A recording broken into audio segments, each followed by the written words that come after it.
সৃষ্টির শুরুতে রোজা ছিল না। আমরা যে সকালের শুরুতে সেহরি খাই বা সন্ধ্যার শুরুতে ইফতার করি, এটা সৃষ্টির শুরুতে ছিল না।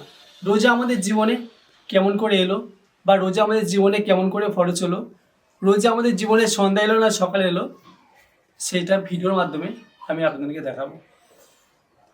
সারা দিন রোজা রাখার পর মাগরিবের আজান কানে আসতেই যখন প্রথম এক ঢোক পানি গলার তৃষ্ণা মেটায়, সুবহান আল্লাহ, কেমন একটা অদ্ভুত শান্তি পুরো শরীরে ছড়িয়ে পড়ে, তাই না? মনে হয় যেন পৃথিবীর সব সুখ এই এক গ্লাস পানির ভেতরেই লুকিয়ে আছে। কিন্তু আমার প্রিয় ভাই ও বোনেরা, আপনারা কি কখনো একটু শান্ত হয়ে চোখ দুটো বন্ধ করে ভেবেছেন, এই যে আজ আমরা এত সুন্দর করে সেহরি খাচ্ছি, ইফতার করছি, তারাবি পড়ছি, এই পবিত্র রমজান মাসের শুরুটা আসলে কোথায় হয়েছিল? কোন সে রাত, যে রাতে আসমান থেকে প্রথম ঘোষণা এসেছিল, হে ঈমানদারগণ, তোমাদের ওপর রোজা ফরজ করা হলো? এই ইতিহাস কোনো সাধারণ ইতিহাস নয়। এর পরতে পরতে জড়িয়ে আছে আমাদের প্রিয় নবীজির চোখের পানি, সাহাবীদের রক্ত ঘাম করা কষ্ট আর এক অবিশ্বাস্য ত্যাগের গল্প। আজ আমরা এমনই এক দীর্ঘ ঐতিহাসিক সফরে বের হব। চলুন, এই যান্ত্রিক শহরের কোলাহল থেকে আজ আমরা ফিরে যাই ১৪০০ বছর আগের সেই উত্তপ্ত মরুভূমিতে। কান পাতুন, এখনও যেন শোনা যায় সেই হেরা গুহার নীরব কান্না। গল্পটা শুরু করার আগে আমাদের বুঝতে হবে তখন সময়টা কেমন ছিল। আজ থেকে ১৪৫০ বছর আগের কথা। পুরো পৃথিবী তখন এক ঘোর অন্ধকারে ডুবে আছে, যাকে ইতিহাসের পাতায় বলা হয় আইয়ামে জাহিলিয়াত বা মূর্খতার যুগ। মানুষ তখন স্রষ্টাকে ভুলে গেছে, নিজের হাতে কাদামাটি আর কাঠ দিয়ে পুতুল বানাচ্ছে, আর সেই নিজ হাতে বানানো পুতুলের সামনেই মাথা নত করে কাঁদছে। একটু ভেবে দেখুন তো, যে পবিত্র কাবা ঘর হজরত ইব্রাহিম আলাহিসাল্লাম নিজ হাতে বানিয়েছিলেন এক আল্লাহর ইবাদতের জন্য, সেই কাবার ভেতরে আর ছাদে তখন ৩৬০টা মূর্তির মেলা। চারদিকে শুধু হানাহানি, মারামারি আর রক্তের নেশা। সবচেয়ে হৃদয় বিদারক ব্যাপার কি ছিল জানেন? কোনো ঘরে যদি ফুটফুটে একটা কন্যা সন্তান জন্ম নিত, বাবা তার মুখটা কালো করে ফেলত, আর রাতের অন্ধকারে সেই ছোট্ট অবুঝ নিষ্পাপ মেয়েটিকে জীবন্ত কবর দিয়ে আসত মরুভূমির উত্তপ্ত বালুর নিচে। পৃথিবী যেন পাপে পাপে ভারী হয়ে উঠেছিল। আকাশ থেকে ফেরেশতারা হয়তো এই নির্মমতা দেখে নীরবে কাঁদতেন। ঠিক এমন একটা দম বন্ধ করার সময়ে মক্কার এক কোণে একজন মানুষের হৃদয় খুব ঝটফট করছিল। চারপাশের এই অন্যায়, এই জুলুম তার একদম ভালো লাগত না। তিনি আর কেউ নন, তিনি হলেন সমগ্র সৃষ্টির সেরা মানব, আমাদের প্রাণের স্পন্দন, হজরত মোহাম্মদ সাল্লাল্লাহু আলাইহি ওয়াসাল্লাম। নবীজির বয়স তখন ৪০-এর কাছাকাছি। মক্কার আনন্দ ফুর্তি, মেলা, গানবাজনা এসব তাকে একটুও টানত না। তার মনের ভেতরে সারাক্ষণ একটা হাহাকার, কোথা থেকে এলাম আমরা? কে বানিয়েছে এই বিশাল আকাশ, এই সূর্য, এই পাহাড়? কেন মানুষ এত জালিম হয়ে গেল? মনের এই অস্থিরতা কাটাতে নবীজি সাল্লাল্লাহু আলাইহি ওয়াসাল্লাম মক্কার লোকালয় ছেড়ে দূরে চলে যেতে শুরু করলেন। মক্কা শহর থেকে বেশ দূরে অনেক উঁচুতে একটা পাহাড়, নাম জাবালে নূর, আলোর পাহাড়। সেই পাহাড়ের চূড়ায় ছোট্ট একটা গুহা, হেরা গুহা। একটু কল্পনা করুন তো ভাই বোনেরা, দিনের বেলা মরুভূমির সূর্য যেন আগুন ঢালে, আর রাতে হাড় কাঁপানো শীত। সেই ভয়ঙ্কর নির্জন গুহায় তিনি দিনের পর দিন, রাতের পর রাত একা কাটিয়ে দিতেন।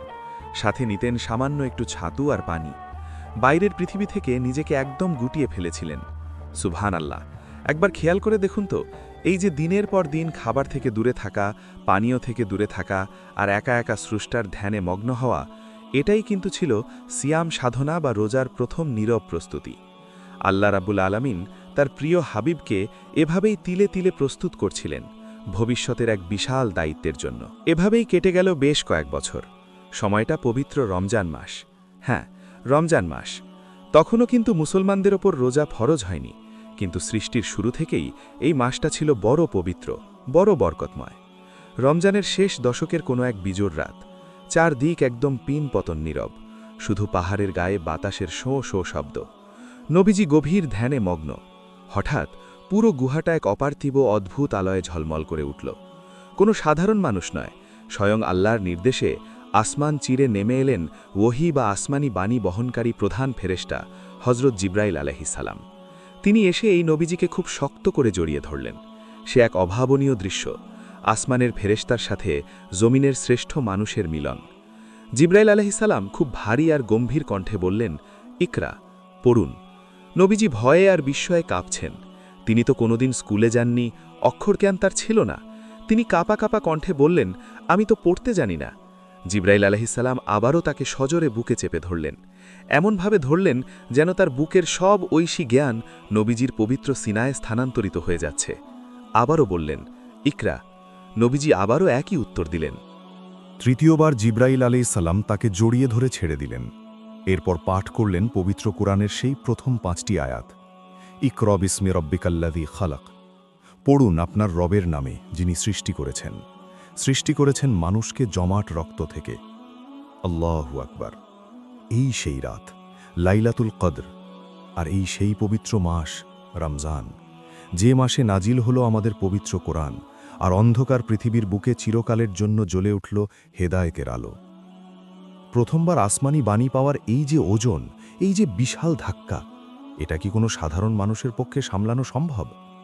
নবীজি ভয়ে এবং প্রবল জ্বরে থরথর করে কাঁপতে কাঁপতে হেরা পাহাড় থেকে নিচে নেমে এলেন। তার বুকের ভেতর তখন হৃৎপিণ্ডটা যেন পাগলের মতো ধুকপুক করছে। তিনি দ্রুত ছুটে গেলেন তার সবচেয়ে কাছের মানুষ, বিপদের সঙ্গী, প্রিয়তমা স্ত্রী হযরত খাদিজা রাদিয়াল্লাহু আনহার কাছে। ঘরে ঢুকেই তিনি বাচ্চাদের মতো বলে উঠলেন, জাম্মিলুনি জাম্মিলুনি, খাদিজা, আমাকে চাদর দিয়ে ঢেকে দাও, আমাকে জড়িয়ে ধরো। খাদিজা রাদিয়াল্লাহু আনহা পরম মমতায় তাকে চাদর দিয়ে জড়িয়ে দিলেন। নবীজির শরীর তখনও কাঁপছে।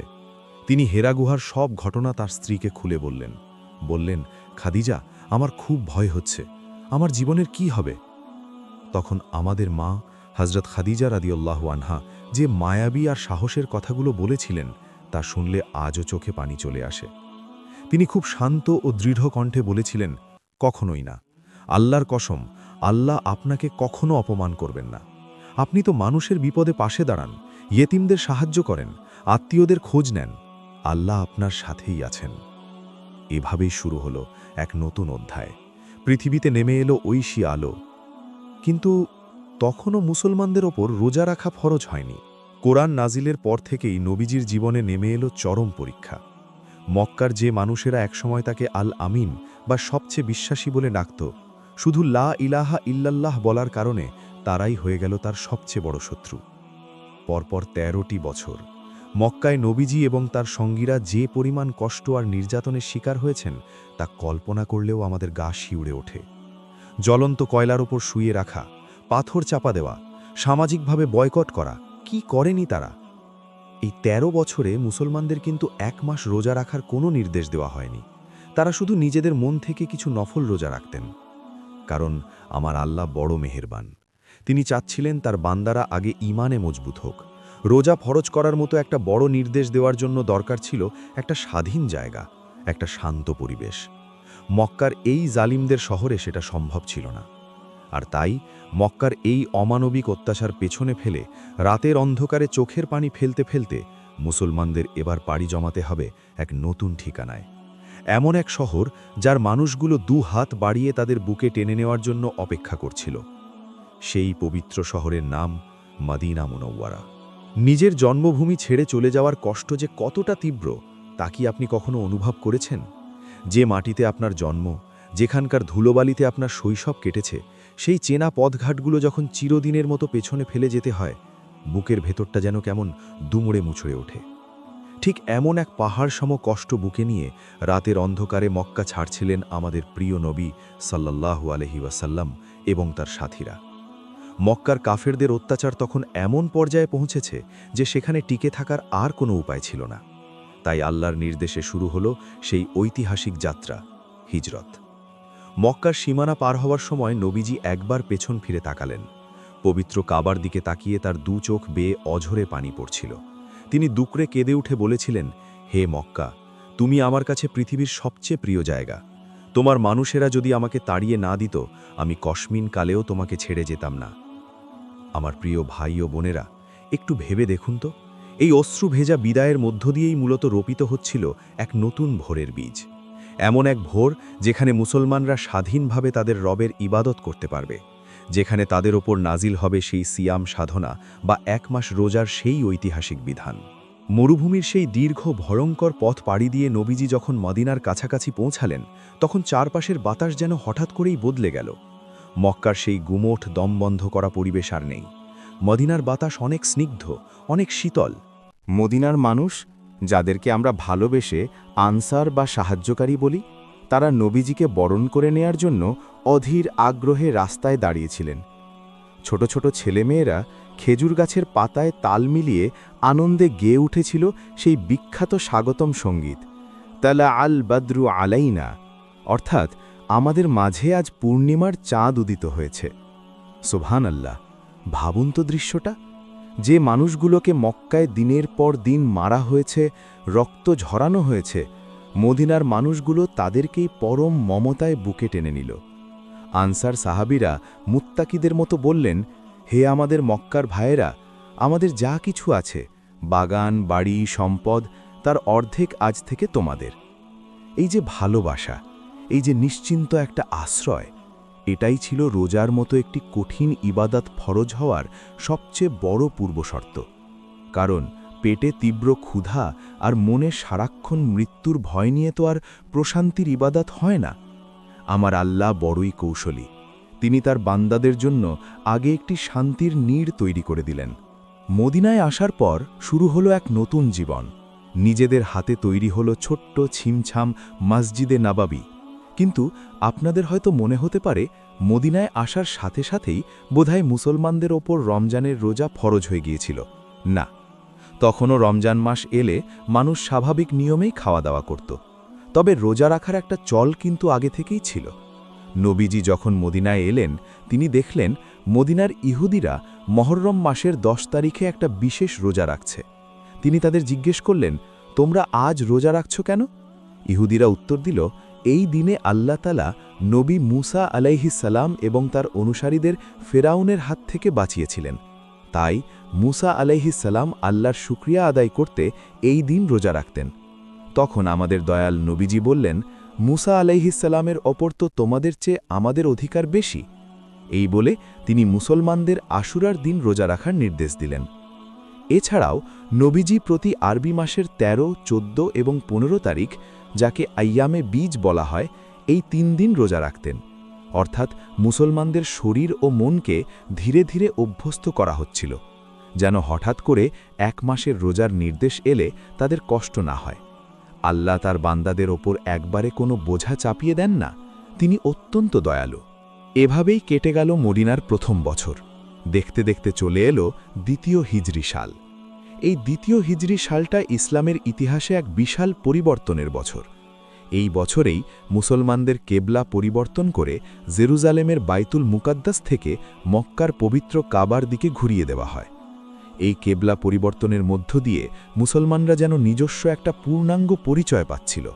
তারা বুঝতে পারছিল আল্লাহ তাআলা এবার তাদেরকে একটা পরিপূর্ণ জাতি হিসেবে গড়ে তুলতে চাচ্ছেন। আর একটা পরিপূর্ণ জাতির জন্য দরকার পরিপূর্ণ নিয়মকানুন। সময়টা তখন হিজরি দ্বিতীয় বর্ষের শাবান মাস। রমজানে আসতে আর মাত্র কয়েকদিন বাকি। মদিনার পরিবেশটা হঠাৎ করেই কেমন যেন ভারী আর ঐশ্বরিক হয়ে উঠল। সাহাবীরা বুঝতে পারছিলেন বড় কিছু একটা ঘটতে যাচ্ছে। আকাশ আর জমিনের মাঝে আবারও যেন কোনো বড় সংযোগ তৈরি হচ্ছে। ঠিক এমন একটা সময়ে আকাশ চিরে নেমে এলো সেই চূড়ান্ত নির্দেশ। জিবরাইল আলাইহিস সালাম নিয়ে এলেন পবিত্র কুরআনের সূরা বাকারার 183 নম্বর আয়াত। মদিনার আকাশে বাতাসে প্রতিধ্বনিত হতে লাগল সেই মহাসম্মানিত ঘোষণা। নবীজি সাহাবীদের সামনে তেলাওয়াত করলেন, ইয়া আইয়ুহাল্লাযীনা আমানু, হে ঈমানদারগণ, কুতিবা আলাইকুমুস সিয়াম, তোমাদের ওপর রোজা ফরজ করা হলো, কামা কুতিবা আলাল্লাযীনা মিন ক্বাবলিকুম, ঠিক যেমন ফরজ করা হয়েছিল তোমাদের পূর্ববর্তীদের ওপর, লাআল্লাকুম তাত্তাকুন, যাতে করে তোমরা মুত্তাকী হতে পারো, তাকওয়া অর্জন করতে পারো। আল্লাহু আকবার! একবার চোখ বন্ধ করে ভাবুন তো সেই মুহূর্তটার কথা। সাহাবীরা যখন প্রথমবার এই আয়াতটা শুনলেন, তাদের মনের অবস্থা কেমন হয়েছিল? তারা কি ভেবেছিলেন, হায় হায়, 1 মাস না খেয়ে থাকতে হবে, এত বড় কষ্ট? একদমই না, বরং তারা আনন্দে কেঁদে ফেলেছিলেন। কারণ তারা এমন এক ইবাদতের সুযোগ পেলেন, যে ইবাদতের প্রতিদান স্বয়ং আল্লাহ নিজের হাতে দেবেন বলে ওয়াদা করেছেন। শাবান মাস শেষ হল। মদিনার পশ্চিম আকাশে উঁকি দিল এক ফালি বাঁকা চাঁদ, মুসলমানদের ইতিহাসের প্রথম রমজানের চাঁদ। শুরু হলো জীবনের প্রথম রোজা। সারাদিন মদিনার সেই তীব্র গরমের মাঝেও তারা মুখে এক ফোঁটা পানি দিলেন না। কিন্তু আমার ভাই ও বোনেরা, এই প্রথম রমজানটা শুধু ইবাদত আর শান্তির মাঝেই সীমাবদ্ধ ছিল না। এই পবিত্র মাসেই মুসলমানদের জীবনে নেমে আসতে যাচ্ছিল এমন এক ভয়ঙ্কর পরীক্ষা, যার জন্য তারা মোটেও প্রস্তুত ছিলেন না। একদিকে পেটে রোজার তীব্র ক্ষুধা, অন্যদিকে মদিনার দিকে ধেয়ে আসছিল মক্কার কাফেরদের এক বিশাল সশস্ত্র বাহিনী। মুসলমানদের সংখ্যা যেখানে মাত্র ৩১৩ জন, সেখানে শত্রুরা ছিল ১,০০০-এরও বেশি, মারাত্মক অস্ত্রে সজ্জিত। এই যুদ্ধটাই হল ইসলামের ইতিহাসের সবচেয়ে গুরুত্বপূর্ণ যুদ্ধ, ঐতিহাসিক বদর যুদ্ধ। মদিনার সেই প্রচণ্ড গরমের কথা একবার কল্পনা করুন তো ভাই ও বোনেরা। মাথার ওপরে গনগনে সূর্য, পায়ের নিচে তপ্ত বালু। এই চরম প্রতিকূল পরিবেশেই শুরু হল মুসলমানদের জীবনের প্রথম রমজান, প্রথম রোজা। যাদের শরীর এই দীর্ঘক্ষণ না খেয়ে থাকার সাথে কখনোই অভ্যস্ত ছিল না, তারা সারাদিন এক ফোঁটা পানীয় মুখে দিলেন না।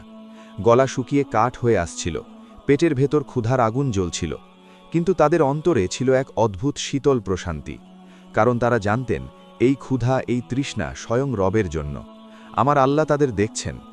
সন্ধ্যাবেলা যখন তারা প্রথমবার ইফতার নিয়ে বসলেন, সুবহান আল্লাহ, সেই প্রথম ইফতারের স্বাদ কেমন ছিল তা পৃথিবীর কোনো ভাষায়, কোনো শব্দ দিয়ে বোঝানো সম্ভব নয়। সারাদিনের ক্লান্তি ভুলে রাতের বেলা তারা দাঁড়িয়ে যেতেন প্রভুর দরবারে দীর্ঘ নামাজে। কিন্তু এই প্রশান্তি বেশিদিন স্থায়ী হল না। আল্লাহ তাআলা যেন তার প্রিয় বান্দাদের ঈমানের চূড়ান্ত পরীক্ষা নেওয়ার জন্য প্রস্তুত হচ্ছিলেন। জীবনের প্রথম রোজা রাখা অবস্থাতেই মদিনায় খবর এলো এক ভয়ঙ্কর বিপদের। খবর এলো মক্কার কাফেরদের এক বিশাল সশস্ত্র বাহিনী মদিনার দিকে ধেয়ে আসছে। মুসলমানদের চিরতরে শেষ করে দেওয়ার জন্য আবু জাহেলের নেতৃত্বে ১,০০০ জনের এক সুসজ্জিত সৈন্যদল রওনা হয়েছে বদর প্রান্তরের দিকে। তাদের সাথে আছে ১০০টি ঘোড়া, ৭০০ উট আর সবার গায়ে লোহার বর্ম। আর অন্যদিকে মদিনায় মুসলমানদের অবস্থা কি? তারা মাত্র ৩১৩ জন মানুষ। তাদের কাছে না আছে ভালো কোনো অস্ত্র, না আছে ঘোড়া, মাত্র ২টো ঘোড়া আর ৭০টা উট। সবার গায়ে বর্মও নেই। সবচেয়ে বড় কথা, তারা সবাই রোজা রাখা অবস্থায় আছেন। পেটে প্রচণ্ড ক্ষুধা, শরীর দুর্বল। আমার প্রিয় ভাই ও বোনেরা, একটু ভেবে দেখুন, একদিকে জীবনের প্রথম রোজা, অন্যদিকে ১,০০০ সুসজ্জিত সৈন্যের মোকাবিলা করার ডাক। আল্লাহু আকবার। নবীজি সাহাবীদের ডাকলেন। তিনি জানতে চাইলেন, হে আমার সাথীরা, এই অবস্থায় তোমরা কি করতে চাও? নবীজির এই প্রশ্নের পর মিকদাদ নামের একজন সাহাবী উঠে দাঁড়ালেন। তিনি যে কথাটি বলেছিলেন তা ইসলামের ইতিহাসে স্বর্ণাক্ষরে লেখা আছে। তিনি বললেন, ইয়া রাসূল আল্লাহ, আমরা বনি ইসরায়েলের মতো নই, যে নবী মুসাকে বলবো আপনি আর আপনার রব গিয়ে যুদ্ধ করুন, আমরা এখানে বসে থাকি। বরং আমরা আপনার ডানে, বামে, সামনে, পেছনে থেকে লড়াই করব। আল্লাহর কসম, আপনি যদি আমাদের ঘোড়া ছুটিয়ে সাগরের পানিতে ঝাঁপ দিতে বলেন, আমরা একটুও দ্বিধা করব না। সুবহান আল্লাহ। এরপর আনসারদের পক্ষ থেকে সাদ ইবনে মুয়াজ রাদিয়াল্লাহু আনহু উঠে দাঁড়ালেন। তিনি বললেন, হে আল্লাহর রাসূল, আমরা তো আপনার উপর ঈমান এনেছি, আমরা প্রস্তুত, আপনি আমাদের নিয়ে চলুন। এই ঈমানি তেজ, এই ভালোবাসা দেখে নবীজির দুশ্চিন্তা দূর হয়ে গেল। তার চেহারা মুবারক চাঁদের মতো উজ্জ্বল হয়ে উঠল। তিনি বললেন, চলো, আল্লাহর নামে এগিয়ে চলো, আল্লাহ আমাকে বিজয়ের ওয়াদা করেছেন। সময়টা ১৭ই রমজান। বদরের ময়দানে এসে পৌঁছেছেন ৩১৩ জন রোজাদার সাহাবী। আগামীকাল সকাল হলেই শুরু হবে সেই ভয়ঙ্কর লড়াই। সারাদিনের রোজা আর দীর্ঘ সফরের ক্লান্তিতে সাহাবীরা রাতে ঘুমিয়ে পড়লেন। আল্লাহ তাআলা আকাশ থেকে প্রশান্তির বৃষ্টি নাজিল করলেন, যাতে বালুগুলো জমে শক্ত হয়ে যায় আর মুসলমানদের পা পিছলে না যায়। পুরো বদর প্রান্তর ঘুমে আচ্ছন্ন, কিন্তু একজন মানুষের চোখে ঘুম নেই। তিনি আমাদের প্রাণের নবী মুহাম্মদ সাল্লাল্লাহু আলাইহি ওয়াসাল্লাম। তিনি একটি গাছের নিচে দাঁড়িয়ে সারা রাত নামাজ পড়লেন, সেজদায় পড়ে অঝরে কাঁদলেন। এরপর দুহাত আসমানের দিকে তুলে এমনভাবে মোনাজাত শুরু করলেন যে তার কাঁধ থেকে চাদর মোবারক মাটিতে পড়ে গেল। তিনি কাঁদছেন আর বলছেন, হে আল্লাহ, মক্কার কুরাইশরা তাদের অহংকার নিয়ে তোমার রাসূলকে মিথ্যাবাদী প্রমাণ করতে এসেছে। হে আল্লাহ, তুমি আমাকে যে ওয়াদা করেছ তা আজ পূর্ণ করো। হে আল্লাহ, আজ যদি এই ছোট্ট দলটি ধ্বংস হয়ে যায়, তবে কিয়ামত পর্যন্ত এই পৃথিবীতে তোমার নাম নেওয়ার মতো আর কেউ বেঁচে থাকবে না। কি হৃদয় বিদারক সেই দোয়া! নবীজির এই কান্না কি আর আরশে আজিম পর্যন্ত না পৌঁছে পারে? আল্লাহ রব্বুল আলামিন তার প্রিয় হাবিবের ডাকে সাড়া দিলেন। সকাল হল 17ই রমজানের সেই ঐতিহাসিক সকাল। শুরু হলো যুদ্ধ। একদিকে পেটে পাথর বাঁধা রোজাদার খালি পায়ের ৩১৩ জন জানবাজ সাহাবি, আর অন্যদিকে 1000 অহংকারী কাফের। কিন্তু আমার আল্লাহ তো ওয়াদা করেছিলেন, আকাশ চিরে নেমে এলো সাহায্য। কোরআনের ঘোষণা অনুযায়ী আল্লাহ তাআলা জিব্রাইল আলাইহিসসালামের নেতৃত্বে হাজার হাজার ফেরেশতা পাঠিয়ে দিলেন মুসলমানদের সাহায্য করার জন্য। বদরের ময়দানে কাফেররা দেখল সাদা ঘোড়ায় চড়ে কারা যেন মুসলমানদের হয়ে লড়াই করছে। আল্লাহু আকবার! যে আবু জাহিল অহংকার করে মদিনা ধ্বংস করতে এসেছিল, সেই আবু জাহিল বদরের মাটিতে লুটিয়ে পড়ল। কাফেরদের বড় বড় নেতারা সব ধ্বংস হয়ে গেল। ৩১৩ জন রোজাদার সাহাবীর হাতে আল্লাহ তুলে দিলেন এক মহাবিজয়। এই রমজান মাসেই রোজার ভেতরেই ইসলাম পেল তার অস্তিত্ব রক্ষার সবচেয়ে বড় স্বীকৃতি। সত্য এবং মিথ্যার পার্থক্যকারী এই দিনটিকে কোরআনে বলা হয়েছে ইয়াউমুল ফুরকান। বদরের এই মহাবিজয় নিয়ে মদিনায় ফিরলেন নবীজি। দেখতে দেখতে শেষ হয়ে এলো জীবনের প্রথম রমজান মাস। রহমত, বরকত আর বদরের বিজয়ের আনন্দ নিয়ে পশ্চিম আকাশে উঁকি দিল শাওয়াল মাসের নতুন চাঁদ। ভাই ও বোনেরা, আপনারা কি কল্পনা করতে পারেন মদিনার সেই প্রথম ঈদের সকালটা কেমন ছিল? একদিকে দীর্ঘ 1 মাস রোজা রাখার পর আল্লাহর পক্ষ থেকে পুরস্কার পাওয়ার আনন্দ, অন্যদিকে বদর যুদ্ধে নিজেদের অস্তিত্ব রক্ষার বিজয়ের আনন্দ।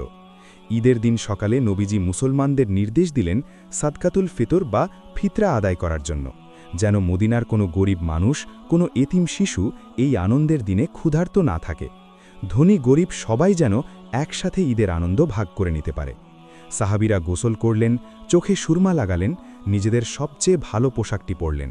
তারপর তাকবীর ধ্বনি দিতে দিতে আল্লাহু আকবার, আল্লাহু আকবার, লা ইলাহা ইল্লাল্লাহ বলতে বলতে তারা জড়ো হলেন খোলা মাঠে। জীবনের প্রথম ঈদুল ফিতরের নামাজ পড়লেন নবীজির পেছনে দাঁড়িয়ে। নামাজ শেষে তারা একে অপরকে বুকে জড়িয়ে ধরলেন। সে এক অভাবনীয় ঐশ্বরিক আনন্দের দৃশ্য, যা আকাশ থেকে ফেরেশতারাও হয়তো মুগ্ধ হয়ে দেখছিলেন। এভাবেই পার হলো মুসলমানদের জীবনের প্রথম রমজান আর প্রথম ঈদ। এই প্রথম রমজানই মুসলমানদের শিখিয়ে দিয়ে গেল, রোজা শুধু না খেয়ে থাকার নাম নয়। রোজা হলো নিজের নাফসকে, নিজের ভেতরের পশুত্বকে হারিয়ে আল্লাহর প্রেমে বিজয়ী হওয়ার নাম। কিন্তু গল্প তো এখানেই শেষ নয়। এরপর প্রতি বছর ঘুরে ঘুরে আসতে লাগল পবিত্র রমজান। রমজানের সেই রাতগুলোর কথা আপনাদের মনে আছে, যে রাতে সাহাবীরা ঘুমাতে চাইতেন না, কোরআনের প্রেমে তারা সারা রাত তারাবিহের নামাজে দাঁড়িয়ে থাকতেন। আর সেই রাত লাইলাতুল কদর, যে রাত 1000 মাসের চেয়েও উত্তম। কিভাবে আসলো সেই রাতের ফজিলতের ঘোষণা? আর সবচেয়ে বড় কথা, যে মক্কা থেকে একদিন নবীজিকে কাঁদতে কাঁদতে বের হতে হয়েছিল, সেই মক্কায় কি তিনি আর কোনোদিন ফিরে যেতে পেরেছিলেন? পবিত্র রমজান মাসেই কি ঘটেছিল সেই ঐতিহাসিক মক্কা বিজয়ের ঘটনা? বদরের সেই মহাবিজয় আর প্রথম ঈদের আনন্দের পর মদিনার মুসলমানদের জীবনে রমজান যেন এক নতুন মাত্রা নিয়ে এলো। রোজা শুধু আর দিনের বেলার উপবাস রইল না, রাতের বেলাতেও শুরু হলো এক অপূর্ব ইবাদতের উৎসব। সারাদিন রোজা রাখার পর ক্লান্ত শরীর নিয়ে মানুষ যখন গভীর ঘুমে আচ্ছন্ন, তখন আমাদের প্রিয় নবীজি রাতের অন্ধকারে দাঁড়িয়ে যেতেন প্রভুর দরবারে। তিনি এত দীর্ঘ সময় ধরে নামাজ পড়তেন যে তার পবিত্র পা মোবারক ফুলে যেত। একদিন রমজানের রাতে নবীজি মসজিদে নববীতে নামাজ পড়ছেন। কয়েকজন সাহাবী দেখলেন নবীজি কোরআন তেলাওয়াত করছেন। তারা মুগ্ধ হয়ে নবীজির পেছনে এসে দাঁড়িয়ে গেলেন। পরের দিন এই খবর পুরো মদিনায় ছড়িয়ে পড়ল। দ্বিতীয় রাতে মানুষের সংখ্যা আরও বাড়ল। তৃতীয় রাতে মসজিদে নববী কানায় কানায় পূর্ণ হয়ে গেল। সবাই নবীজির পেছনে দাঁড়িয়ে রমজানের রাতের এই বিশেষ নামাজ আদায় করলেন। কিন্তু চতুর্থ রাতে এক অদ্ভুত ঘটনা ঘটল। মসজিদ মানুষে ভরপুর, সবাই নবীজির অপেক্ষায় দাঁড়িয়ে আছেন, কিন্তু নবীজি নিজের হুজরা মুবারক থেকে আর বের হলেন না। সাহাবীরা সারা রাত অপেক্ষা করলেন। ফজর হলে নবীজি বাইরে এলেন। সাহাবীরা জিজ্ঞেস করলেন, ইয়া রাসূলাল্লাহ, আমরা তো সারা রাত আপনার অপেক্ষায় ছিলাম। তখন আমাদের দয়াল নবীজি যে উত্তর দিয়েছিলেন তা শুনলে আপনার প্রতি ভালোবাসায় আপনার মাথা নত হয়ে আসবে। তিনি বললেন, আমি জানতাম তোমরা আমার অপেক্ষায় ছিলে, কিন্তু আমি ভয়ে বের হইনি। আমার ভয় হচ্ছিল, আমি যদি এভাবেই প্রতিদিন এই নামাজ পড়াই, তাহলে আমার আল্লাহ হয়তো এই রাতের নামাজটাকেও তোমাদের ওপর ফরজ করে দেবেন, আর তখন আমার উম্মত এই কষ্ট সহ্য করতে পারবে না। সুবহান আল্লাহ! একবার ভেবে দেখুন উম্মতের প্রতি নবীজির কত দরদ। এই বিশেষ নামাজটি হল আজকের তারাবিহ, যা নবীজির যুগে শুরু হলেও পরবর্তীতে খলিফা হজরত ওমর রাদিয়াল্লাহু আনহুয়ের যুগে জামাতের সাথে পড়ার এই সুন্দর নিয়মটি পুরোপুরি চালু হয়। রমজানের রাতগুলো কোরআনের সুরে সুরে এভাবেই জীবন্ত হয়ে ওঠে। এভাবেই মদিনায় রমজান আসত আর সাহাবীরা ইবাদতে মশগুল থাকতেন। কিন্তু একদিন নবীজি খুব চিন্তিত হয়ে পড়লেন। তিনি সাহাবীদের বনি ইসরায়েলের এক বীর মুজাহিদের গল্প শোনালেন, যিনি 1000 মাস ধরে আল্লাহর রাস্তায় ইবাদত ও জিহাদ করেছিলেন। এই কথা শুনে সাহাবীদের মন খুব খারাপ হয়ে গেল। তারা ভাবতে লাগলেন, আমাদের বয়স তো মাত্র 60-70 বছর। আমরা তো চাইলেও আগের যুগের মানুষদের মতো 1000 মাস বা শত শত বছর ধরে ইবাদত করতে পারবো না। তাহলে আমরা কিভাবে আল্লাহর কাছে তাদের চেয়ে বেশি প্রিয় হব? সাহাবীদের এই নীরব কান্না, এই মনের আক্ষেপ আমার আল্লাহর আরশ পর্যন্ত পৌঁছে গেল। আল্লাহ কি পারেন তার হাবিবের সাথীদের এভাবে মন খারাপ করে রাখতে? সাথে সাথে আসমান থেকে জিবরাইল আলাইসাল্লাম নিয়ে এলেন পবিত্র কোরআনের সূরা আল কাদার। ইন্না আনজালনাহু ফি লাইলাতিল কাদার, নিশ্চয়ই আমি কোরআন নাজিল করেছি কদরের রাতে। লাইলাতুল কাদার খাইরুম মিন আলফি শাহার, কদরের রাত 1000 মাসের চেয়েও উত্তম। আল্লাহু আকবার। আল্লাহ তাআলা যেন মুচকি হেসে উম্মতে মোহাম্মদীকে সান্ত্বনা দিয়ে বললেন, হে নবীজির উম্মতেরা, তোমাদের শত শত বছর বাঁচার দরকার নেই। রমজানের শেষ দশকে আমি তোমাদের এমন একটা রাত উপহার দিলাম, যে রাতে একবার ইবাদত করলে তা 1000 মাস বা 83 বছর 4 মাস ইবাদত করার চেয়েও বেশি সওয়াব এনে দেবে। এই সেই মহিমান্বিত রাত, যে রাতে পৃথিবীতে এত বেশি ফেরেশতা নেমে আসে যে জমিনে যেন তাদের জায়গা সংকুলান হয় না। এই রাতের সন্ধানেই নবীজি রমজানের শেষ 10 দিন মসজিদে ইতিকাফে বসতেন। দুনিয়ার সবকিছু ছেড়ে দিয়ে শুধু আল্লাহর প্রেমে মগ্ন হয়ে যেতেন। এভাবেই কেটে গেল বেশ কয়েক বছর। সময়টা অষ্টম হিজরি। অষ্টম হিজরির এই রমজান মাসেই ঘটতে যাচ্ছিল পৃথিবীর ইতিহাসের সবচেয়ে বড়, সবচেয়ে অভাবনীয় এক ঘটনা। মনে আছে সেই মক্কা শহরের কথা, যে শহর থেকে আজ থেকে 8 বছর আগে নবীজিকে রাতের অন্ধকারে কাঁদতে কাঁদতে বের করে দেওয়া হয়েছিল? যে মক্কার কাফেররা মুসলমানদের ওপর অকথ্য নির্যাতন চালিয়েছিল? সেই মক্কার কুরাইশরা যখন হুদাইবিয়ার সন্ধি ভঙ্গ করল, তখন নবীজি সিদ্ধান্ত নিলেন, এবার সময় এসেছে, এবার কাবার চাবি ফিরে পাওয়ার সময় এসেছে। রমজান মাসের 10 তারিখ নবীজি মদিনা থেকে 10,000 জানবাজ সাহাবীর এক বিশাল বাহিনী নিয়ে মক্কার দিকে রওনা হলেন। 10,000 সাহাবী। একটু কল্পনা করুন দৃশ্যটা। 8 বছর আগে যিনি একা লুকিয়ে এই পথ দিয়ে মদিনায় এসেছিলেন, আজ তার পেছনে 10,000 মানুষের এক বিশাল জনসমুদ্র। সময়টা রমজান মাস। মরুভূমির বুকে তখন লু হাওয়া বইছে। রোজা রেখে এই বিশাল বাহিনী মক্কার দিকে এগোচ্ছে। প্রচণ্ড গরমে সাহাবীদের অবস্থা যখন খুব কাহিল, নবীজি একটি জায়গায় এসে একটি পাত্রে পানি নিয়ে নিজের উঁটের ওপর বসে সবার সামনে সেই পানি পান করলেন। তিনি তার সাথীদের কষ্ট দূর করার জন্য সফরের রোজা ভেঙে ফেললেন এবং সবাইকে রোজা ভাঙার নির্দেশ দিলেন। কারণ আল্লাহ তো চান না তার বান্দারা ইবাদত করতে গিয়ে কষ্ট পাক। রমজানের 20 তারিখ মক্কার খুব কাছাকাছি মার জুজ জাহরান নামক জায়গায় এসে নবীজির বাহিনী তাঁবু ফেলল। রাত নেমেছে। নবীজি নির্দেশ দিলেন 10,000 সাহাবীর প্রত্যেকে যেন আলাদা আলাদা আগুনের কুণ্ডলি জ্বালায়। পাহাড়ের চূড়া থেকে মক্কার সর্দার আবু সুফিয়ান যখন নিচে তাকালো, তার তো চোখ কপালে ওঠার জোগাড়। পুরো প্রান্তর জুড়ে শুধু আগুন আর আগুন। 10,000 আগুনের কুণ্ডলি। আবু সুফিয়ানের বুক কেঁপে উঠল। সে বুঝতে পারল আজ আর মক্কাকে বাঁচানোর কোনো উপায় নেই। যে মোহাম্মদকে তারা তাড়িয়ে দিয়েছিল, আজ তিনি এক অপ্রতিরোধ্য শক্তি নিয়ে ফিরে এসেছেন। আবু সুফিয়ান নবীজির তাঁবুতে এসে ইসলাম গ্রহণ করল। বিনা রক্তপাতে মক্কা বিজয়ের রাস্তা তৈরি হয়ে গেল এই পবিত্র রমজানে। আমার প্রিয় ভাই ও বোনেরা, এবার যে দৃশ্যটির কথা বলবো তা শুনলে আপনার চোখ ভিজে উঠবে। 10,000 সৈন্য নিয়ে বিজয়ী বেশে নবীজি যখন তার জন্মভূমি মক্কায় প্রবেশ করছিলেন, তখন তার অবস্থা কেমন ছিল জানেন? পৃথিবীর কোনো রাজা বাদশাহ যখন কোনো দেশ জয় করে, তারা কিভাবে ঢোকে? অহংকারে বুক ফুলিয়ে, তাই না? কিন্তু আমাদের নবীজি, যিনি রাহমাতুল্লিল আলামিন, তিনি যখন মক্কায় ঢুকছেন, আল্লাহর প্রতি কৃতজ্ঞতায় তার মাথা এত বেশি নিচু ছিল যে তার থুতনি মোবারক উটের পিঠের সাথে লাগছিল। তার 2 চোখ বেয়ে অঝরে পানি পড়ছিল। তিনি কোরআনের আয়াত তেলাওয়াত করতে করতে কাবার দিকে এগিয়ে যাচ্ছিলেন। যেই কাবা ঘরে একসময় তাকে সেজদায় থাকা অবস্থায় উটের পচা নাড়িভুড়ি চাপিয়ে দেওয়া হয়েছিল, যেই কাবার চত্বরে বেলালকে পাথর চাপা দেওয়া হয়েছিল, আজ সেই কাবাঘর মুসলমানদের হাতে। নবীজির হাতে একটা ছড়ি। তিনি সেই ছড়ি দিয়ে কাবার ভেতরের 360টি মূর্তিকে আঘাত করছেন আর বলছেন, সত্য সমাগত, মিথ্যা বিলুপ্ত। নিশ্চয়ই মিথ্যা বিলুপ্ত হওয়ারই ছিল। মক্কার সেই অত্যাচারী কাফেররা কাবার সামনে মাথা নিচু করে কাঁপছে। তারা ভাবছে আজ হয়তো তাদের সবাইকে জবাই করে প্রতিশোধ নেওয়া হবে। নবীজি তাদের দিকে তাকিয়ে জিজ্ঞেস করলেন, তোমরা আজ আমার কাছে কেমন আচরণ আশা করো? তারা ভয়ে ভয়ে বলল, আপনি দয়ালু ভাইয়ের ছেলে। তখন নবীজি সেই ঐতিহাসিক ক্ষমার ঘোষণা দিলেন, যা পৃথিবীর ইতিহাসে আর কোনোদিন কেউ দিতে পারেনি। তিনি বললেন, লা তাসরিবা আলাইকুমুল ইয়াউম, আজ তোমাদের ওপর কোনো অভিযোগ নেই, কোনো প্রতিশোধ নেই। যাও, আজ তোমরা সবাই মুক্ত। আল্লাহু আকবার। যে বেলালকে একসময় মক্কার বালুতে টেনে হিঁচড়ে নির্যাতন করা হতো, আজ নবীজির নির্দেশে সেই কালো মানুষটি পবিত্র কাবার ছাদে উঠে আজান দিচ্ছেন। আল্লাহু আকবার, আল্লাহু আকবার। সেই আজানের ধ্বনিতে মক্কার আকাশ বাতাস পবিত্র হয়ে উঠল। এই রমজান মাসেই মক্কা বিজয় হল, কাবাঘর চিরদিনের জন্য শিরক মুক্ত হল, ইসলাম পূর্ণতা পেল।